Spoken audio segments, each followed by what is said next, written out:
fama del Señor a través de cada uno de nosotros se extienda. ¿Saben por qué se extendió la fama de Jesús en ese entonces? Porque cuando Él volvió del desierto en el poder del Espíritu Santo, dice la Biblia, ¿qué fue lo primero que Jesús hizo? Empezó a hacer milagros y echar fuera a los demonios y sanar a los enfermos. En todo el Antiguo Testamento no hay registro ninguno de haber sido echado fuera algún demonio. Pero apenas Jesús apareció en el poder del Espíritu Santo y se fue a la sinagoga como tenía de costumbre, en la sinagoga los demonios empezaron a manifestarse porque Jesús vino en el poder del Espíritu Santo. Y Él demostró lo que hemos cantado. Su dominio sobre todo potestad, sobre todo poder del diablo, Jesús lo empezó a demostrar. Y la gente que dijo, ¿y qué doctrina nueva es esta? Que nunca hemos visto algo así, ni tampoco nuestros sacerdotes nos hablan con esta autoridad que tiene este hombre. Y su fama se extendía por toda la tierra. Entonces, ¿cómo se va a extender la fama del Señor hoy? El Señor ya está glorificado en el cielo. ¿Quiénes están a cargo? Somos nosotros. Cuando yo llegué a Chile, una de las primeras canciones que me impactó mucho era baja Dios de las nubes y llévalo a la fábrica donde trabajas. ¿Conocen esa? Quita Dios del madero y clávalo dentro de tu corazón. Y luego, ¿qué dice? Saca a Dios de los templos donde lo encerraron tantos años y llévalo a las plazas para que la gente lo conozca. Eso es lo que hay que hacer, mis amados. Porque la fama de Jesús todavía se necesita extender por la tierra, por Villarrica, por Temuco, por donde quiera que nosotros andemos en el día. Fíjense, delante oramos por un compañero de Robert que se cayó del 5º piso. ¿Quién es el más indicado que predicarle a ese hombre? Sanidad y liberación y restauración. El Robert. Lógico. Por eso le dije, escríbele, si no puedes ir al hospital, dile que estamos orando por él. Cuando el Señor lo restaure, él puede dar gracias a Dios. ¿Quién en la universidad donde está Felipe puede dar testimonio? Nosotros no, pero él. Donde mi hermano Héctor anda día a día, ¿quién va a dar testimonio? Usted. Entonces esa es la forma que se va a extender la fama del Señor. Cada uno donde andamos somos responsables de abrir nuestra boca, que tantas veces la abrimos por cosas que no tienen tanta importancia. Pero el Señor nos dice que su fama se extienda por sobre toda la tierra. Y va a ser a través de nosotros, a través de Juanito cuando está allá con sus compañeros, a través de cada uno de nosotros. Mi hermana en su negocio también. Son puertas abiertas al cielo. No es solo el templo, puerta abierta al cielo. Usted es templo. Usted es puerta abierta al cielo. Siempre y cuando también le decimos a la gente, ¿cierto? Gloria al Señor. Ahora vamos a ir a la palabra de Dios.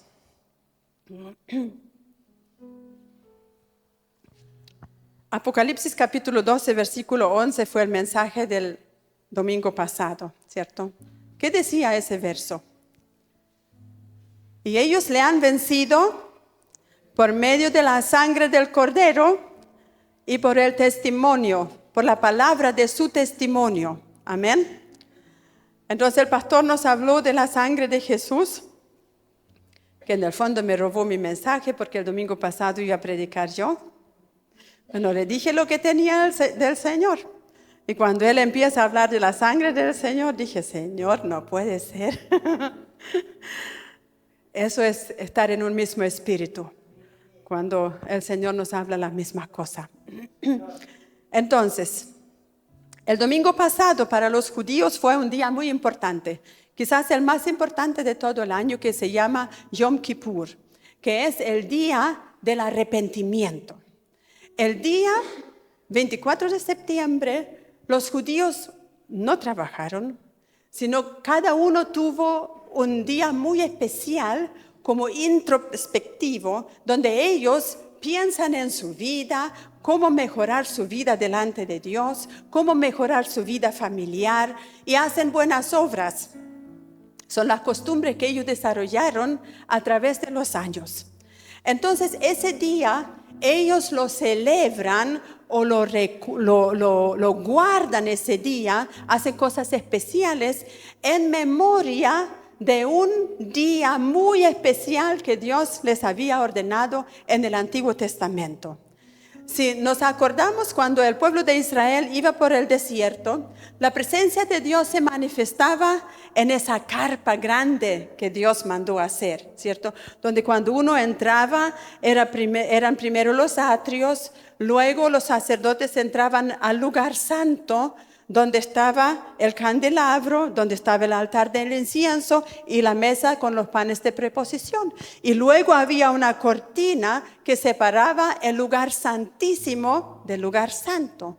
Y detrás de esa cortina había una caja de más o menos como un baúl de 1,30 m por 80 de alto y 80 de ancho. Y ese se llama el Arca del Testimonio. Y dentro de esa caja, de ese baúl que había, estaban las tablas de la ley y había una fuente de oro con un poco de maná que ellos conservaron, que lo pusieron ahí, y estaba adentro también la vara de Aarón. Y encima, y todo eso era obviamente de madera de acacio, y luego revestido de oro, y la tapa de esa caja se llamaba propiciatorio. Era también todo de oro. Y encima de esa tapa habían 2 querubines también de oro, asimismo como Dios le había dicho que lo hicieran. Y ellos estaban así uno frente al otro y con sus alas extendidas como tapando un poco el propiciatorio. Es una palabra muy rara, ¿no? Propiciatorio, se llamaba la tapa. Entonces, una vez al año, ya sabemos, todo eso usted lo puede leer en su casa porque hoy no lo vamos a leer, en Levítico capítulo 16. Entonces, una vez al año el sumo sacerdote tenía una invitación de parte del cielo, solo un día al año. Él podía entrar a ese lugar santísimo y Dios dijo, y allí apareceré. Esa es la palabra que me impacta. Y allí yo apareceré en el lugar santísimo. Entonces, las indicaciones que tenía Aarón, en este caso, que él fue el primer sumo sacerdote, Dios le dijo, mira Moisés, dile a tu hermano Aarón que solamente una vez al año él va a tener acceso a ese lugar donde yo lo voy a estar esperando. Entonces Aarón tenía que traer 4 animales, 2 animales en sacrificio para él mismo y su familia, y 2 macho cabrío en sacrificio por los pecados del pueblo de Israel. Entonces, primero, Aarón tenía que entrar al lugar santísimo con unas brasas que él tomaba del lugar de incienso. O sea, Aarón toma primero algún recipiente con brasas y entra al lugar santo y lo deja ahí. Luego sale del lugar santo y tenía que tomar en sus 2 puños, por eso tenía que volver a salir, porque no podía llevarlo todo de una vez. Tenía que tomar 2 puños de aromas especiales que eran solamente usadas para ese propósito y volvía a entrar al lugar santísimo y lo ponía encima de las brasas y la nube que se formaba de esas brasas llenaba ese lugar por encima del propiciatorio de la tapa. Entonces era para que el sacerdote no viera a Jehová, porque Dios dijo, ahí encima del propiciatorio yo me voy a aparecer, pero para que tú no mueras, porque ningún hombre puede ver el rostro de Jehová y vive. Entonces, para que no suceda eso, esa nube me va a envolver para que tú puedas traer el sacrificio. Y luego, cuando ya estaba todo nublado en el lugar santísimo, entonces Aarón tenía que volver a salir y empezar con las ofrendas, ¿cierto? En primer lugar tenía que llevar la sangre del becerro que él ofrendó por su propia vida. Entonces tomó esa sangre, tenía que entrar al lugar santísimo y tenía que rociarla 7 veces. 7 veces. Imagínense, mete los dedos a la sangre. 1, 2, 3, 4, 5, 6, 7. Luego salía, tomaba la otra sangre, que ya era la sangre para el pueblo, que era del macho cabrío. Tenía que volver a entrar y nuevamente, 1, 2, 3, 7 veces. Luego salía y tomaba el resto de la sangre que quedó de los dos animales y tenía que como fregar los cuernos del altar que estaba en el lugar santo para luego santificar todos los utensilios que estaban ahí. O sea, era una ceremonia impresionante y todo eso se hacía con el fin de tapar, de expiar los pecados del pueblo que habían cometido durante todo el año, ¿cierto? Entonces, cuando Jehová aceptaba esa ofrenda, entonces el pueblo podía nuevamente gozarse y seguir pecando durante todo el año que venía, porque sabían que al próximo año nuevamente el sumo sacerdote va a hacer esa ofrenda. Entonces, ¿por qué yo les cuento toda esta historia que a mí me impacta mucho? Siempre me ha gustado mucho el proceso que Dios ha tenido con el pueblo de Israel, porque al leer la Biblia en estos últimos días, me he dado cuenta que Jesús hizo exactamente lo mismo, con su propia sangre. Y eso es lo que vamos a estudiar hoy. El sacerdote tenía que rociar 7 veces. Y el número 7 en la palabra de Dios siempre se refiere a la perfección de Dios, a la obra del Espíritu Santo. Cuando algo era muy especial, aparece el número 7. Pero en eso no nos vamos a detener hoy, porque habría mucho que decir en cuanto a eso. Solamente quiero decir que el número 7 es el número de Dios, el número de la perfección. Y por eso 7 veces rociaban la sangre. Y Jesús derramó su sangre como nuestro sumo sacerdote, ¿cierto? Como todo lo que hemos cantado hoy, muy bonitas las canciones que hablaban todos de la sangre del Cordero. Entonces, en Lucas capítulo 22, el versículo 44, ahí empieza Jesús a derramar su sangre por primera vez cuando él estaba orando en agonía, y dice la Biblia que él empezó a sudar como gotas de sangre, ¿cierto? Y dice el versículo, y estando en agonía, oraba más intensamente, y era su sudor como grandes gotas de sangre que caían hasta la tierra. Luego en Lucas 22, en el verso 63, Jesús aparece en el patio del sumo sacerdote. Lo llevaron allí y dice, y los hombres que custodiaban a Jesús se burlaban de él y le golpeaban, y vendándole los ojos, le golpeaban el rostro. Y Mateo 26 dice, y entonces le escupieron en el rostro y le dieron de puñetazos y otros le abofeteaban. Fíjense, lo primero que sangró fueron las gotas de Jesús. Lo segundo era su rostro, que fue golpeado. Yo una vez le di una cachetada a nuestro hijo Elías cuando era pequeñito y nunca más lo hice. Lo confieso hoy. Ese día me equivoqué porque normalmente le habíamos enseñado a nuestros hijos que esta parte del cuerpo trasero el Señor lo hizo para que los papás puedan traer la corrección. Pero ese día me enojó tanto justo antes de ir al colegio que me equivoqué de altura y le di una palmada en el rostro y enseguida empezó a sangrar su nariz. Y claro, eso fue tremendo, tanto para él como para mí. Lo único que me dijo, ¿ves mamá lo que hiciste? Claro, me sentía más culpable yo al final que él. Pero a Jesús no lo golpeó una mujer. A Jesús lo golpeaban hombres, soldados romanos, que tenían la mano bien pesada, ¿cierto? Y le golpeaban en el rostro, lo abofeteaban, le escupieron, le dieron puñetazos. Y en Isaías dice, hasta le arrancaron la barba. ¿Y dónde sucedió todo eso? No en un lugar X, sino en la casa del sumo sacerdote, que se suponía que él llevaba la sangre de los corderos para hacer expiación por los pecados del pueblo.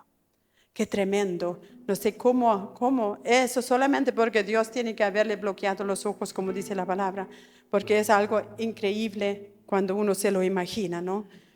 Eso fue la segunda. La tercera, luego lo llevaron donde Pilato. Dice Juan capítulo 19, versículo 1. Entonces tomó Pilato, que era el gobernador romano, a Jesús y lo mandó a azotar, porque el pueblo pedía que él fuera crucificado, ¿no es cierto? Entonces Pilato dijo, pero yo no encuentro nada en él, y lo mandó a golpear primero, porque él pensó, a lo mejor en el intertanto estos locos se van a dar cuenta que este hombre no hizo nada, porque Pilato no quería crucificar a Jesús. Entonces lo mandó a azotar. Y ya sabemos todos nosotros cómo eran esos azotes. Ni siquiera lo quiero explicar hoy, pero sabemos que Jesús fue azotado brutalmente en su espalda. Luego, cuando ya Pilato se da cuenta que no va a poder salvar a Jesús, porque la gente estaba empeñada de que Jesús fuera crucificado. Entonces lo vuelven a tomar los soldados. Imagínense él ya con su rostro totalmente desfigurado, con su espalda abierta de llagas, sangrando, y ahora vienen los soldados, y dice Juan, capítulo 19, versículo 2, y los soldados entretejieron una corona de espinas, y la pusieron sobre su cabeza, y le vistieron con un manto de púrpura encima de esa espalda abierta, donde cada toque duele, y le decían, salve, rey de los judíos, y le seguían bofeteando.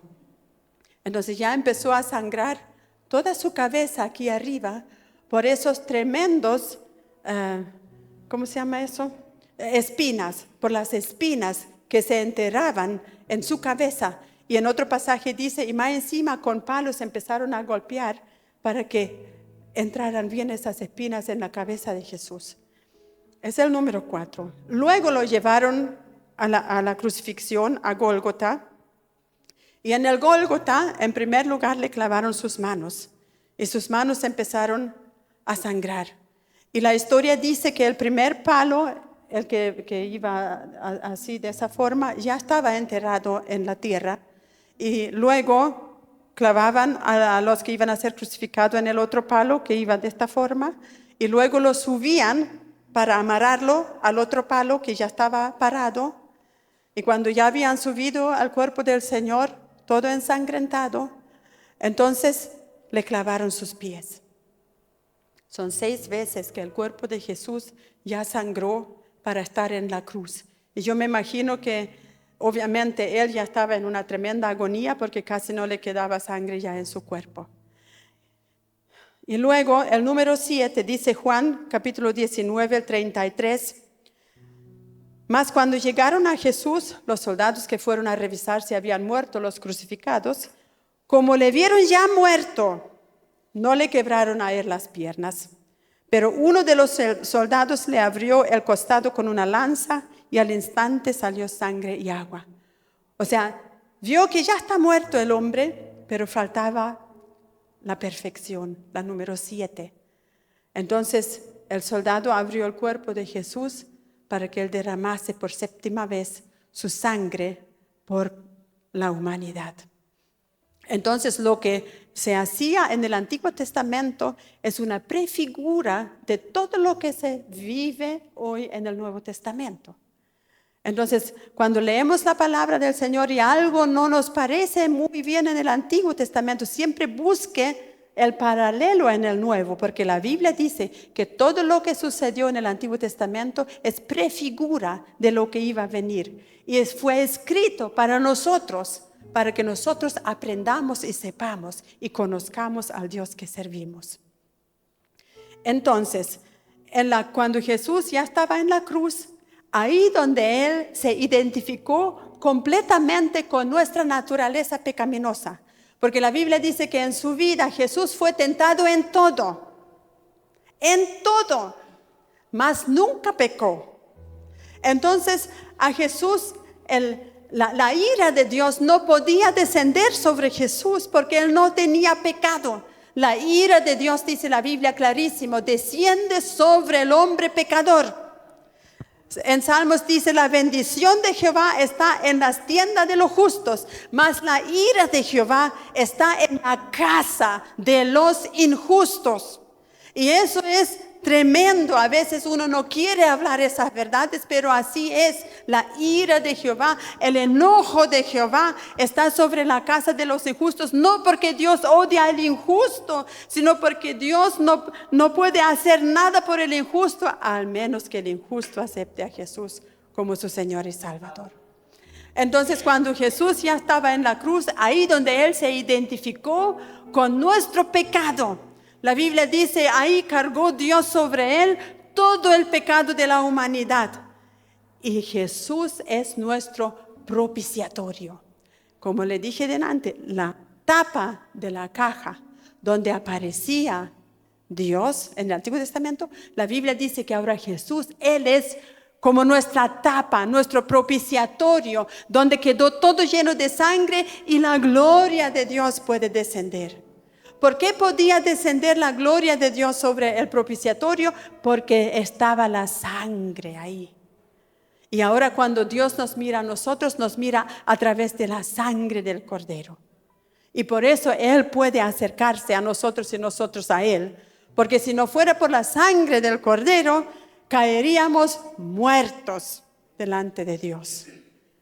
Así que nunca podremos cantar y orar suficientemente agradeciendo a Dios y a Jesucristo por la sangre que Él entregó por nosotros. Gracias, Señor Jesús. Aleluya. Y ahora me gustaría leer con ustedes Colosenses capítulo 2, los versículos 13 al 15, donde dice: y a vosotros, estando muertos en pecados y en la incircuncisión de vuestra carne, os dio vida juntamente con Él, perdonándoos los pecados, anulando el acta de los decretos que había contra nosotros, que nos era contrario, quitándola en medio y clavándola en la cruz, despojando a los principados y a las potestades, y los exhibió públicamente, triunfando sobre ellos en la cruz. Eso es la victoria que el Señor obtuvo a través de ese tremendo sufrimiento que Él sufrió como hombre, pero obtuvo para nosotros la victoria. Y por eso usted y yo estamos hoy aquí y podemos cantar de nuestra libertad y nos podemos gozar en el Espíritu Santo de Dios, agradeciéndole a Él eternamente por lo que Él hizo por cada uno de nosotros. Pero me llama mucho la atención aquí que dice, Jesús nos perdonó todos los pecados. Ninguno queda ausente y anuló el acta. El acta. Yo antes siempre pensaba que cada uno de nosotros tiene un acta y Jesús tomó mi acta personal y la clavó en la cruz donde están mis pecados. No se refiere a eso, fíjense. Cuando Pablo dice aquí, Jesús nos dio vida juntamente con Él y anuló el acta con los decretos que había en contra de nosotros. ¿Y cuál es ese acta? Es muy simple. Ahí decía culpable de muerte. Toda la humanidad. Un acta para toda la humanidad. No hay un acta con menos pecados mío y un acta con más pecados de Felipe y un acto con poquititos pecados de mi hermana María y así una lista larga de pecados con no sé quién. No, había un solo acta donde decía culpable de muerte. Y ese acta el Señor lo anuló, quitó todos los pecados y Hebreos 8 dice, increíble, Dios mismo dice, y nunca más me acordaré de ellos. Nunca más me acordaré de ellos. Qué tremendo eso. O sea, nuestro Dios. O sea, con el tiempo se puso viejito y ya no se acuerda. No, el Señor escogió no acordarse. Y ahora le tengo una palabra a nosotros los padres. Especialmente a los que tienen hijos chicos todavía. Para que aprendan bien de un comienzo. ¿Cuántas veces ha ocurrido o le ha ocurrido a usted que se ha cometido un error y los papás luego le refriegan ese pecado siempre? Yo sabía que lo vas a volver a hacer. Por tu culpa estás como estás. Lo que hiciste 3 años atrás, ahora estás cosechando. Siempre, siempre. Y cuando algo no resulta bien y en el fondo habría que orar y ganar una victoria, culpamos a los hijos. Es que porque tú fuiste así, así y así, y siempre haces lo mismo, entonces refregamos. No, tenemos que aprender de Dios, Padre. Si su hijo hizo alguna cosa y usted le ha perdonado, no se lo saque en cara a la próxima. Sino vuélvela a perdonar 70 veces 7. Y nunca mire hacia atrás. Por algo la palabra dice hay que poner la mano en el arado y mirar siempre hacia adelante, siempre hacia adelante. No mirar atrás. No estoy diciendo que uno no debe aprender de los errores del pasado, pero no tenemos que refregarles los errores y hacerlos sufrir, sino que tenemos que ser parte de una solución, como nos enseña nuestro Dios Padre. Él olvida de nuestros pecados, entonces, y los aconseja a través de su palabra para que no volvamos a cometer el mismo error. Dios siempre nos aconseja y nos instan a mejorar. Entonces nosotros los papás, para eso estamos, para ayudarle a nuestros hijos en el caminar. No tolerar el pecado. Pero si han cometido una falta, un error, decirle, mira, te he perdonado, pero ahora a la próxima trata de hacerlo de esta forma. Yo estoy contigo, yo te apoyo. Y siempre te voy a perdonar. Amén. Así lo hace el Señor con nosotros. Y si bien se acuerdan, en la última plaga en Egipto, cuando Dios dijo, voy a matar los primogénitos de Egipto. Entonces, ¿qué tenían que hacer los del pueblo de Israel? Los papás tenían que matar un cordero y el papá tenía que tomar el hisopo y tenía que pintar los dinteles de la casa para que cuando pase el ángel de la muerte no toque a la familia, ¿cierto? Entonces, ¿de quién es la responsabilidad principal? De los padres. ¿Cuántos padres tenemos aquí en esta mañana? A ver, levanten sus manos. Ustedes son mujeres, ustedes no son padres. Los varones, ellos tenían que hacer. Mis amados, tienen una tremenda responsabilidad. Porque no solamente tenían que asegurarse que esté la sangre, yo me imagino si yo fuera papá. Además me aseguro que todos mis hijos estén en la casa y ninguno salga. Y si el de 5 años está en la puerta, no, papá, yo quiero salir. Tú no vas a salir. Tú te vas a quedar adentro, porque la protección está adentro. Si tú sales, va a venir el ángel de Jehová y te va a matar. Porque muchos hijos de cristianos hoy en día andan afuera y no están aquí adentro. Porque a veces entran al reino y luego se van del reino y muchas veces por la mala administración del padre de la familia. Porque el padre de la familia no está dando un buen ejemplo. El padre de la familia tiene una responsabilidad muy grande para toda la familia. Los hijos y los nietos y algunos bisnietos. Para toda la generación. Entonces, su labor es importantísimo. Y a veces yo sé, no hemos tenido algunos buenos modelos, ¿cierto? Si yo me acuerdo de mi papá, bueno, no fue un mejor, el mejor modelo y quizás el suyo tampoco. Pero ahora usted tiene aquí un buen modelo de papá, donde usted mismo puede aprender y luego aplicar.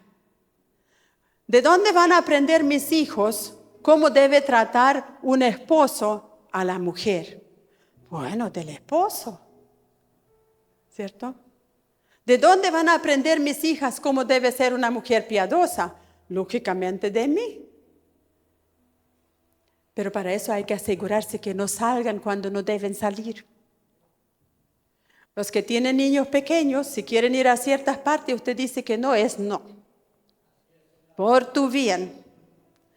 Cuando mis hijas eran más pequeñas, y en ese entonces era de moda que se van a dormir en la casa de la amiguita, que se van a dormir en la casa de la otra amiguita y que van a ir aquí. Y nosotros dijimos, no, ustedes no duermen en ninguna otra casa. ¿Pero por qué? Si todas las amigas que son cristianas, no me importa. Aquí regla familiar, ninguno duerme en otra casa, se acabó el tema. Entonces nunca más tuvieron que preguntar, no, es una regla familiar. Pero es bueno tener regla familiar. La regla familiar, que el esposo no golpee la mesa. Regla familiar, porque la Biblia lo dice. Regla familiar, el esposo trata a la esposa como un vaso frágil. Regla familiar. Somos de la familia de Dios. Dios pone las reglas. Regla familiar, la esposa atiende bien al esposo. Y son cariñosos. Lo mejor, mis amados matrimonios jóvenes, lo que más necesitan ver sus hijos, y se los digo por experiencia, que ustedes se abracen, que ustedes se besen aquí. Los otros besos se dan en otra parte, pero delante de los hijos, cariño, buen trato. Eso necesitan ver los niños. Porque luego van a decir cuando son más grandes, no, para estar como mi mamá, que siempre la veo llorando, no, yo no, prefiero quedarme sola. O los hombres dicen, no, para que me tiren los platos, mejor me quedo soltero. Y hay muchos jóvenes así. Entonces, yo quiero darles, quizás responsabilidad no les gusta, el privilegio. Es un privilegio de parte de Dios que usted puede amar a su familia, aprendiendo de lo que nuestro Padre del Cielo hizo con nosotros. Así como Cristo se entregó por la iglesia, así dice la Biblia, debe entregarse el esposo a la esposa. Si usted no está llegando a esa medida, póngase a orar y a ayunar, porque esa es la exigencia que tiene el Señor. Así como Cristo trata a su iglesia, así debe tratar el esposo a la esposa. Entonces, Jesús anuló el acta, perdonó nuestros pecados, nos da siempre un nuevo comienzo y así actuamos nosotros también. Esto era como un entre paréntesis, ¿no? Y ahora volvemos a nuestro texto de Colosenses y lo segundo que decía, Él despojó al enemigo, todas las potestades, principados y los exhibió públicamente, triunfando sobre ellos en la cruz. Entonces yo les hago la pregunta, ¿eso quiere decir que el diablo ya no tiene ningún poder? Sí, Señor, lamentablemente sí lo tiene, porque la Biblia dice que el mundo entero está bajo el maligno. Él tiene poder de gobernar en toda la gente incrédula, mas en nosotros no. Ese es el poder que Jesús le quitó. Él no puede gobernar donde no es su terreno. Entonces, cuando yo ando en mi casa, yo a veces digo, esta es casa de Dios. Aquí, diablo, tú no tienes derecho alguno. Yo soy propiedad de Dios, mi esposo propiedad de Dios, mis hijos propiedad de Dios, mi casa, todo mis bienes propiedad de Dios. Prohibido entrar y prohibido tocar. Tenemos que decírselo porque a veces se le olvida. O a veces se nos olvida a nosotros. Y hay cristianos que viven así. Oh, por todas partes viene el enemigo, por todas partes me apretula. No. Sí, quizás usted no ha entendido todavía su identidad en Cristo. El diablo puede gobernar en su terreno, mas en el mío no, porque nosotros ya no pertenecemos a él. Por eso el apóstol Pedro dice, sed sobrios y velad, porque Satanás, el diablo, anda como león rugiente, buscando a quien devorar. Él lo busca a usted, y me busca a mí. Y él es incansable, tiene mucha experiencia. Entonces él busca, lo rodea, y uno siente a veces la presión, ¿cierto? La siente, pero hasta ahí nomás. Entonces cuando le resistimos, tiene que huir.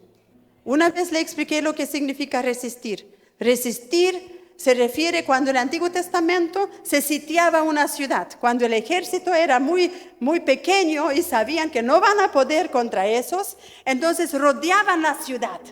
y no dejaban a ninguno salir ni entrar. Entonces, tarde o temprano a eso se le acababa la comida y el agua y se empezaban a morir de hambre y de debilidad. Entonces era fácil derrotar la ciudad. Entonces, a eso se refiere resistir. Mientras está siendo rodeado, usted resiste, resiste, resiste, porque su agua y su pan no se va a acabar, porque viene de arriba, viene del cielo. Entonces vamos a obtener nuestra victoria, porque Jesús ya derrotó el poder de Satanás en su vida y en mi vida. En el mundo no, porque el mundo le pertenece. Los gobiernos le pertenecen, la mayoría. Ahí Satanás gobierna, pero en su casa, en su vida, no debe ser así, porque nosotros somos de Cristo. Entonces, el otro derecho que Jesús le quitó es el derecho que Satanás tenía de acusarnos día y noche en la presencia del Señor. La Biblia dice que el diablo, uno de sus nombres es el acusador de los hermanos. Apenas él ve que usted tiene algún pecado regalón o alguna costumbre que a Dios no le agrada, al tirito están allá, no, acusando. Entonces, ese poder, el diablo ya no lo tiene sobre usted siempre y cuando vive una vida consagrada al Señor. Siempre y cuando viva usted, una vida consagrada al Señor. Entonces, Primera de Pedro, capítulo 1, versículo 2, dice lo siguiente: elegidos según la presciencia de Dios Padre, en santificación del Espíritu, para obedecer y ser rociados con la sangre de Jesucristo. Gracia y paz os sean multiplicado. Vamos a analizar este versículo. ¿Qué significa gracia? Gracia significa el favor de Dios. Que Dios va conmigo, que Dios me prospera, que Dios me ayuda, que Dios me aconseja, que cuando lo necesito ahí está, que cuando estoy triste Él me vuelve a dar gozo. Y así, esa es la gracia de Dios, el favor de Dios. ¿Cuántos queremos el favor de Dios? Amén, ¿cierto? Para que las cosas salgan bien, para que podamos avanzar en nuestros proyectos, para eso necesitamos el favor de Dios. Y la paz. Todos queremos tener paz, ¿cierto? Yo creo que ninguno de nosotros quiere guerra, pleitos, peleas. No, eso no es bueno. Eso no le ayuda a nadie. Queremos paz.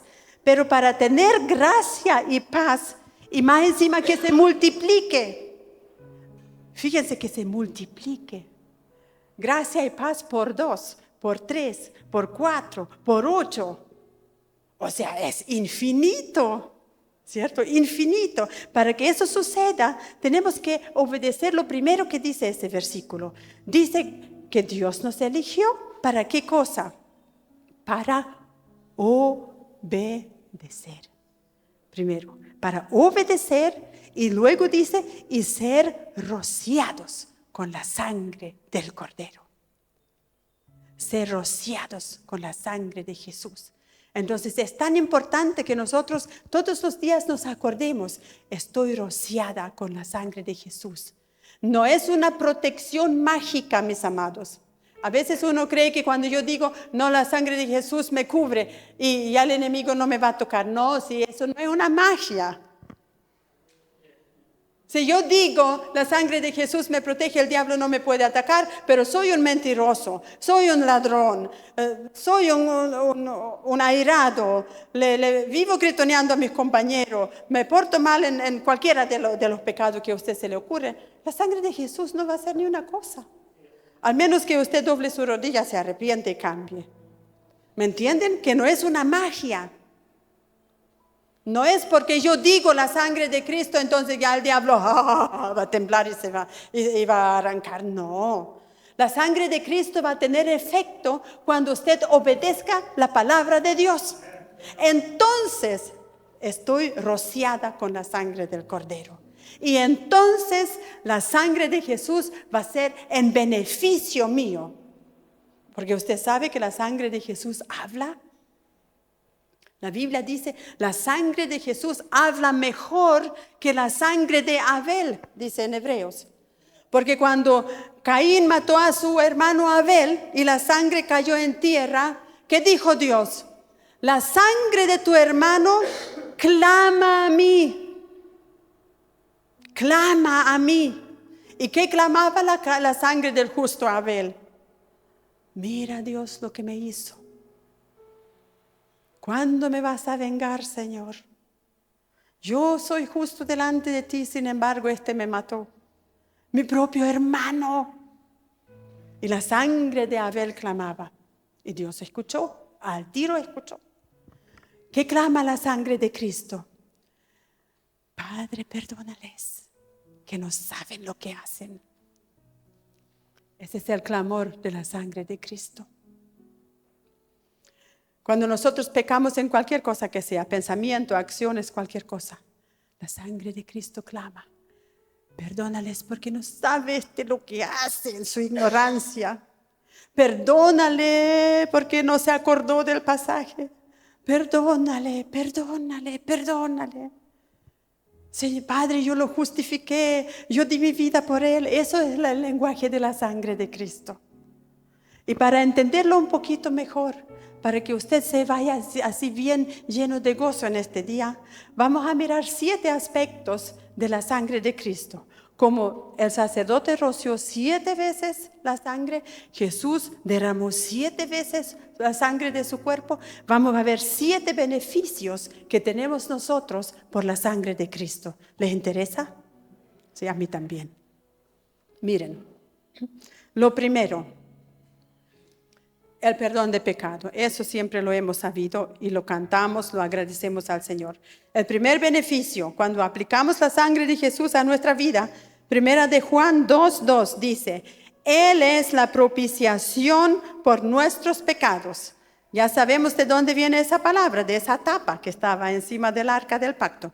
Él es nuestra propiciación. Él dio su vida por nosotros para perdonar nuestros pecados. En segundo lugar, Primera de Juan 1, el verso 7 dice, pero si andamos en luz como Él está en luz, tenemos comunión los unos con los otros. Y la sangre de Jesucristo, su Hijo, nos limpia de todo pecado. ¿Qué significa eso? Si andamos en luz, andar significa movimiento, ¿cierto? Eso es refiriéndose a nuestra vida diaria. Si yo vivo en luz, no en tinieblas. Si yo vivo en luz y ando en luz, entonces la sangre de Jesucristo, su Hijo, me limpia de todo pecado y tengo comunión con mis hermanos. O sea, nos habla de una limpieza constante, constante. Todos los días tenemos acceso a una limpieza en nuestro espíritu y en nuestra carne por la sangre de Jesús. Apocalipsis 22:14 dice, bienaventurados los que lavan sus ropas en la sangre del Cordero. Obviamente no va a ser esta ropa, ni va a ser la sangre física de Jesús, sino mi ropa espiritual, que con el andar diario de repente se roza en el mundo y aparece una mancha, ¿cierto? Entonces voy donde el Señor, me arrepiento, le pido perdón, y si de algo no me acuerdo, Señor, también te pido perdón. Así dijo el salmista. Y si hubiera pecado en alguna cosa que no me acuerdo, también te pido perdón. Es tan fácil, porque a veces hacemos cosas y no siempre nos acordamos. Entonces podemos pedirle perdón al Señor.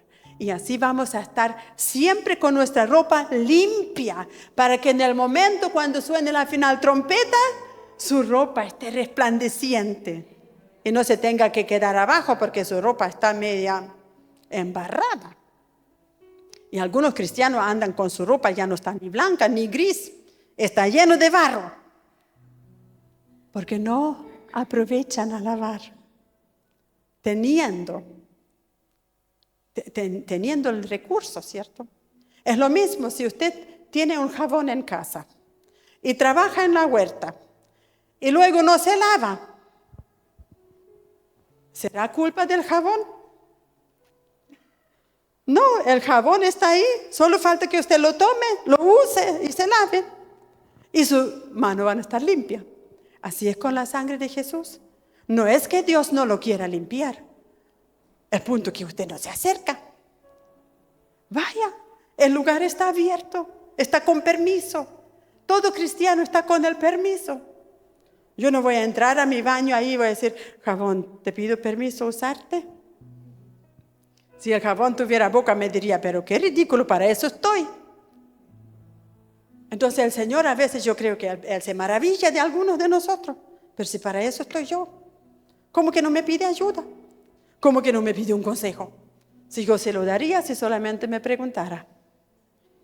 Entonces esa es la vida diaria, Y los que lavan su ropa, Apocalipsis dice, ellos van a tener derecho de comer del árbol de la vida.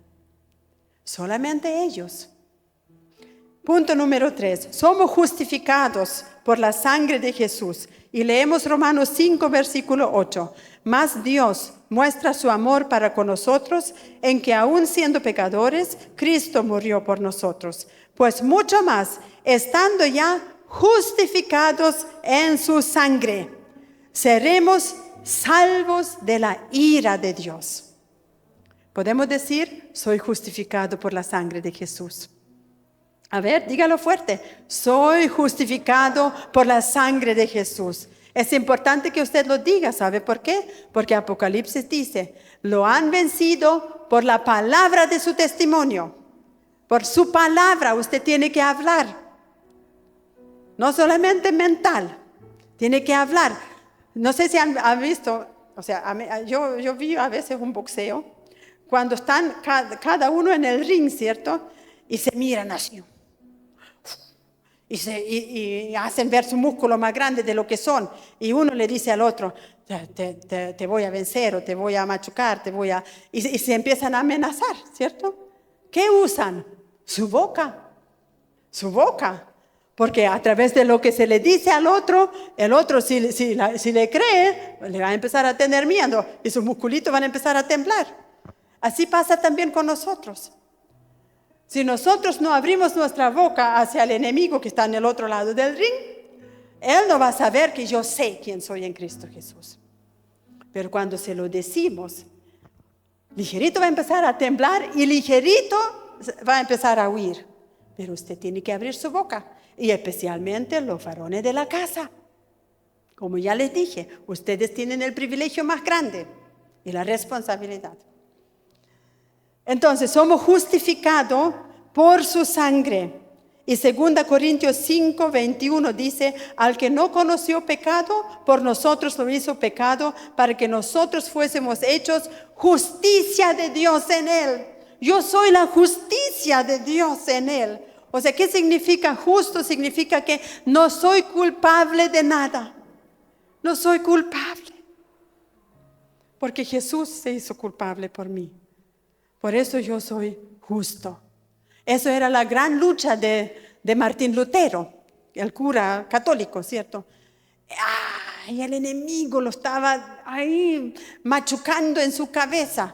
Pecador, pecador, le decía, pecador, pecador.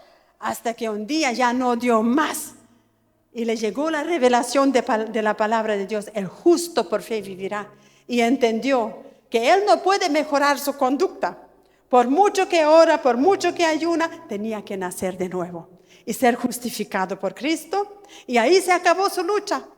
Y ahí Martín Lutero se levantó después de haber luchado toda una noche con sus pensamientos y dijo, me rindo. Y el justo por fe vivirá. Y creo. Y ese día él nació de nuevo, entregó su vida al Señor y ahí empezó la reforma, de la cual nosotros somos bendecidos hoy. Pero abrió su boca y le dijo, ¿ustedes conocen la historia de Lutero? Cuando se levantó así, le entró todo el valor del cielo y le dijo, te fuiste de aquí, Satanás, me dejas en paz. Y ahí obtuvo su victoria, pero tuvo que abrir su boca. Justificados por la sangre.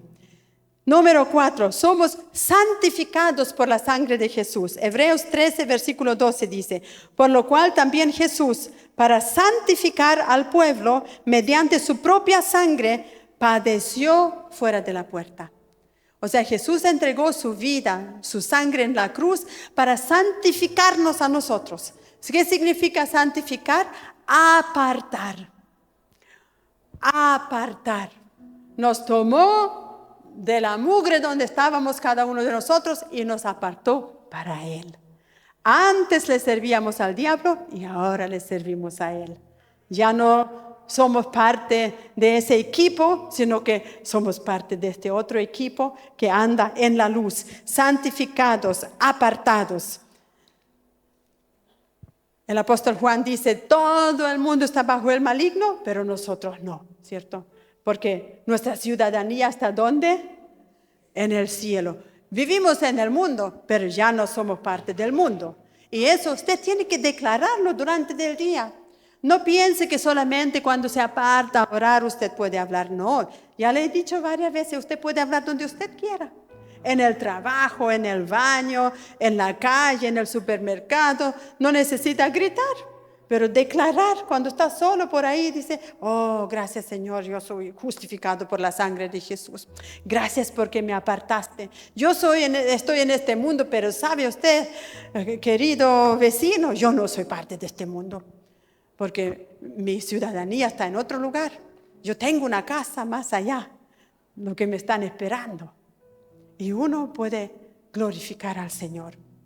Quinto lugar, somos redimidos por la sangre de Jesús. Efesios capítulo 1, versículo 7. En quien tenemos redención por su sangre. Redención. ¿Eso qué significa? En el Antiguo Testamento, cuando habían esclavos y uno quería liberar a un esclavo para que no siguiera en esclavitud, tenían que redimirlo, ¿cierto? Redimirlo. Entonces, para redimir a un esclavo, solamente personas específicas podían hacerlo. En primer lugar, tenía que ser un familiar. En segundo lugar, había que pagar un precio, dinero. En tercer lugar, tenía que ser voluntariamente.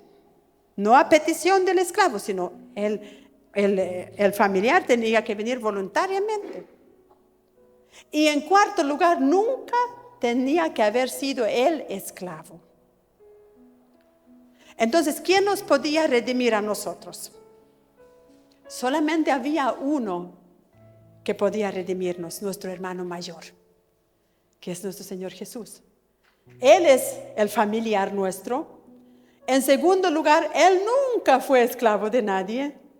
En tercer lugar, Él pagó el precio más alto que se podía pagar.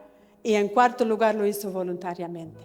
Porque Jesús dijo, nadie me quita mi vida, sino que yo la pongo voluntariamente por todos ustedes. Y eso es fantástico. Entonces podemos darle gracias y decir, Señor, gracias. Tú me redimiste, tú me compraste a precio de sangre y tuyo soy. Somos los redimidos de Jehová.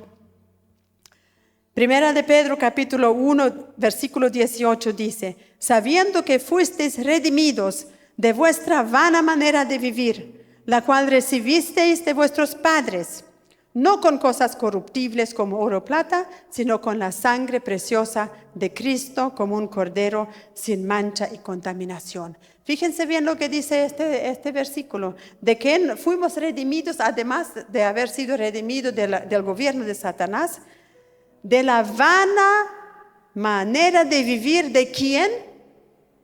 De nuestros padres. Porque no todos nuestros padres eran discípulos de Cristo. Muchos de nosotros tenemos o hemos tenido padres no creyentes, padres que no caminaron una vida en el Señor. Y lo que hemos aprendido de ellos no siempre es lo bueno, lo honesto, lo agradable.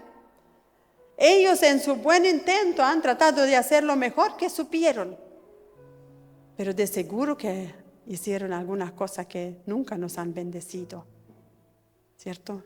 Entonces, de todo eso también el Señor nos rescata, nos da una nueva identidad, una nueva familia y el Señor nos enseña a vivir.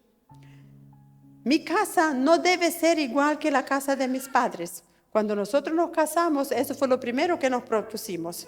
Nuestra casa va a ser al estilo de Dios.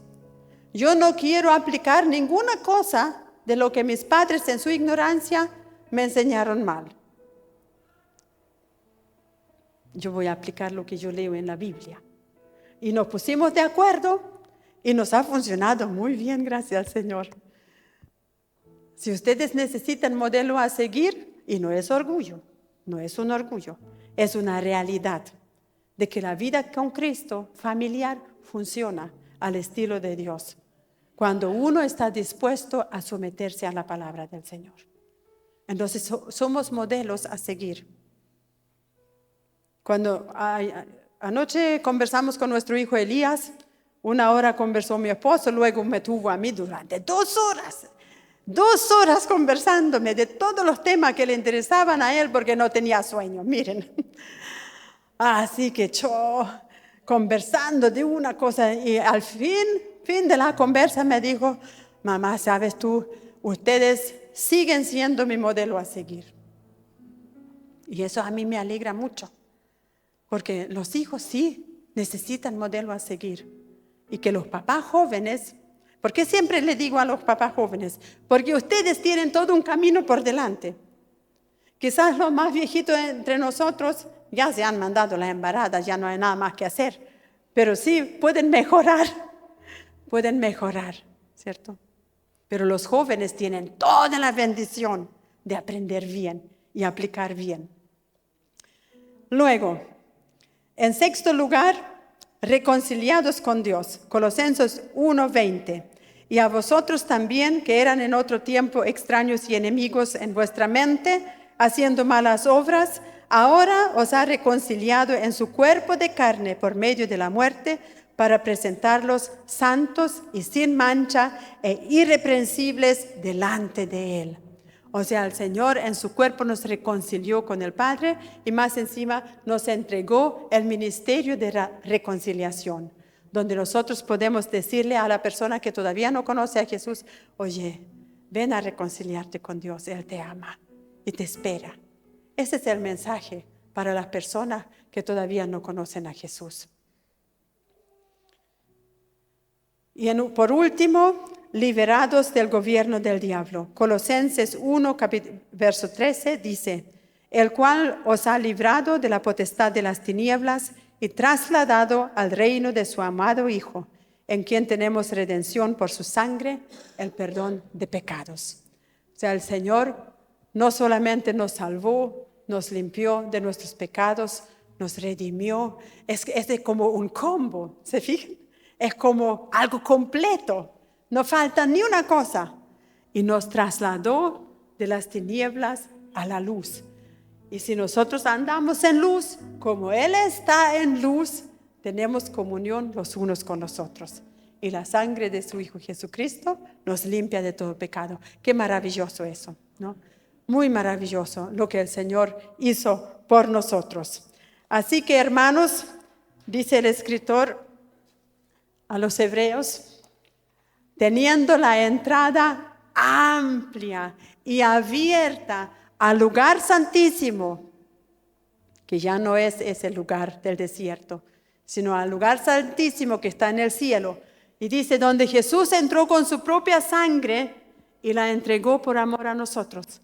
Ahora tenemos nosotros plena libertad para ir a ese lugar maravilloso y encontrarnos con nuestro Padre Celestial, quien nos ama y quien siempre quiere derramar su bendición, su misericordia sobre nosotros, sus buenos consejos, amén, su compañía. ¿Qué les parece? Cerremos nuestros ojos y vamos a orar. Señor Jesús, te agradecemos al meditar en tu palabra y al recordar todo lo que tú hiciste y lograste por nosotros, Señor. Nuestra vida entera no basta para darte las gracias. Te agradecemos, Señor, por esa gran obra tuya en la cruz del Calvario, donde tú nos redimiste, nos limpiaste de nuestros pecados, nos diste acceso libre al trono celestial. Gracias te damos, Señor. Gracias por el gran amor que tú le tienes a cada uno de nosotros. Gracias porque en ti tenemos solución para cada área de nuestras vidas. Gracias, Señor, porque tú nos aconsejas, tú nos muestras el mejor camino para nosotros. Y si estamos atribulados y si tenemos que enfrentar problemas, Señor, ahí estás tú para librarnos, para darnos la victoria. Gracias, Señor.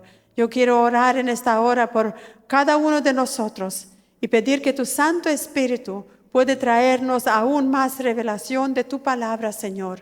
Y que el enemigo no nos robe esta palabra, sino que puede llevar fruto en nuestra vida, que la podamos compartir con otros, oh Señor, para que muchos puedan ser salvos a través de esta gran obra, Señor Jesús, lo que tú hiciste en la cruz del Calvario.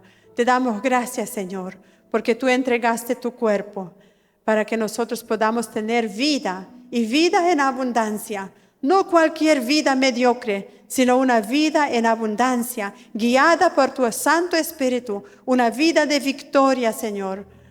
Gracias, te honramos y te glorificamos en el nombre de Jesús. Amén. Amén, gloria al Señor.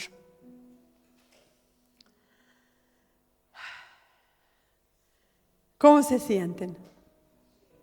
¿Se sienten bien? ¿Se sienten amados por Dios? Yo siento mucho el amor de Dios en esta mañana. Y yo de verdad quiero decirle que Dios le ama mucho. Y nos espera para decirnos, lo lograste, hijo. Por eso es importante perseverar hasta el fin. Y dejar todo orgullo, toda terquedad. Y caminar en humildad delante de Dios. Qué hermoso. Gracias al Señor. Gloria sea al Señor. Aleluya. Aleluya. Tomémonos un momento para que cada uno pueda agradecer al Señor. Aleluya, Señor. Aleluya. Gloria a ti, Jesús. Aleluya. Perfecto en todo lo que tú haces, Señor. Aleluya. Santo eres tú, Jesús. Gloria, gloria. Aleluya. Aleluya. Gloria a ti, Jesús. Gracias, Padre.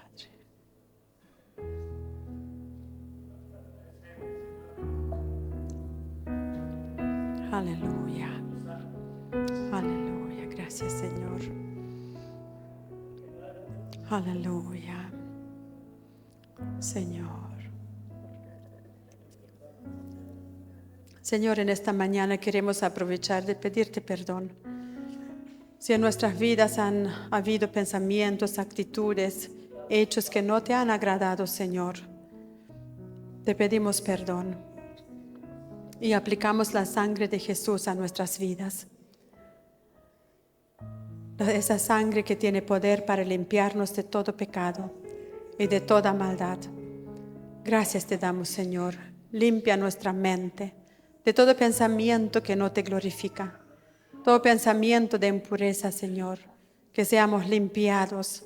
Todo pensamiento de desánimo, todo pensamiento, Señor, de desorientación. Todo pensamiento, Señor, que tenemos a veces de incredulidad y de duda. Nos arrepentimos en tu presencia, Señor, y pedimos que tú nos ayudes a renovar nuestro pensamiento con tu palabra. Señor, perdónanos si le hemos hecho daño a alguien. Perdónanos, Señor, si en nuestras familias nos hemos dañado quizás mutuamente. Perdónanos si como padres no hemos sido un buen ejemplo, Señor. Perdónanos, Padre, en el nombre de Jesús, si no hemos sido quizás buenos ejemplos en el trabajo. Perdónanos si nos hemos gozado con las cosas de este mundo más que con las cosas del reino. Perdónanos, Señor, si hemos mal administrado nuestro tiempo.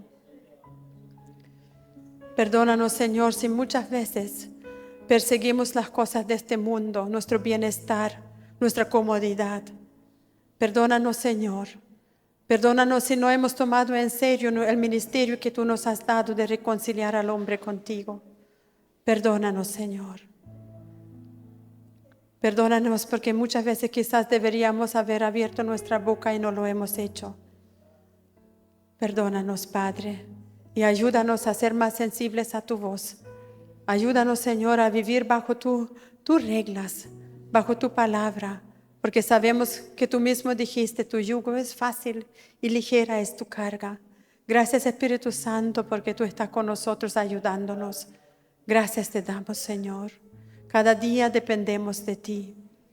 Sin ti nada podemos hacer, dice tu palabra, y nosotros lo reconocemos, que sin ti nada podemos hacer, Señor.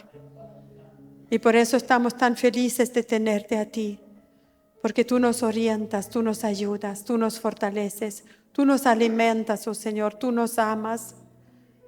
Donde quizás muchas veces los hombres nos han rechazado y con grito hemos quizás en nuestro corazón clamado por alguien que nos amara y no se encontraba ninguno, Señor. Cuántas veces quizás en la soledad más de alguno de nosotros ha llorado y ahí estás tú para consolar. Señor, yo te pido en el nombre de Jesús que cada uno de nosotros en esta mañana que quizás se siente muchas veces solo, tú puedes llenar esa soledad, tú puedes llenar ese vacío, Señor. Pues yo sé que tú lo puedes hacer, porque tú eres el mejor compañero. Tú eres, Señor, el mejor compañero. Tú eres el que más nos ama. Gracias, Señor Jesús. Queremos entregar nuestro corazón en esta mañana delante de ti y agradecerte, Padre. Gracias, gracias, Señor. Aleluya. Te honramos y te bendecimos en el nombre de Jesús. Aleluya, gloria a ti, Jesús amado, aleluya. Aleluya, aleluya. Gloria al Señor. Aleluya.